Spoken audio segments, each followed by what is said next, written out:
વડાપ્રધાન નરેન્દ્ર મોદીના આજથી 2 દિવસના ગુજરાત પ્રવાસને લઈને તંત્ર ખડે પગે જોવા મળી રહ્યું છે।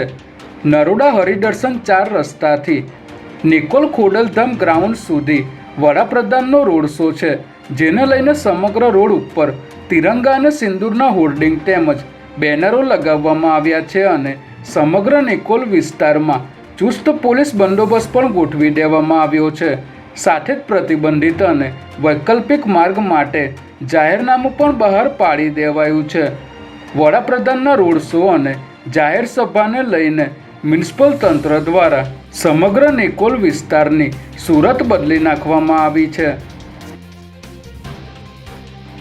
અમદાવાદમાં માનવતા મરી પરવારી હોવાનો વધુ એક કિસ્સો પ્રકાશમાં આવ્યો છે, જેમાં નિકોલ વિસ્તારમાં પાવર હાઉસ ખાતે રહેતા દંપતી પોતાના 4 દિવસના બાળકને સારવાર માટે સિવિલ હોસ્પિટલમાં લઈને આવ્યા હતા અને નવજાત શિશુની તબિયત વધુ ખરાબ હોવાથી હોસ્પિટલના ડૉક્ટરોએ બાળકને કાચની પેટીમાં રાખવાનો નિર્ણય કર્યો હતો।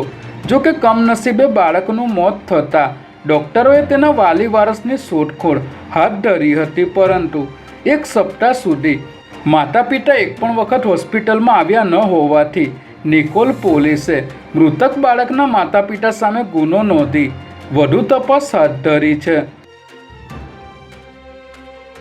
ખોખરાની 7th ડે સ્કૂલમાં વિદ્યાર્થીની હત્યા બાદ ભારે હોબાળો સર્જાયો હતો, ત્યારે 1 અઠવાડિયા બાદ આજે ફરીથી ધોરણ 6 થી 12ના વિદ્યાર્થીઓ માટે ઓનલાઈન શિક્ષણ કાર્ય શરૂ કરવામાં આવ્યું છે।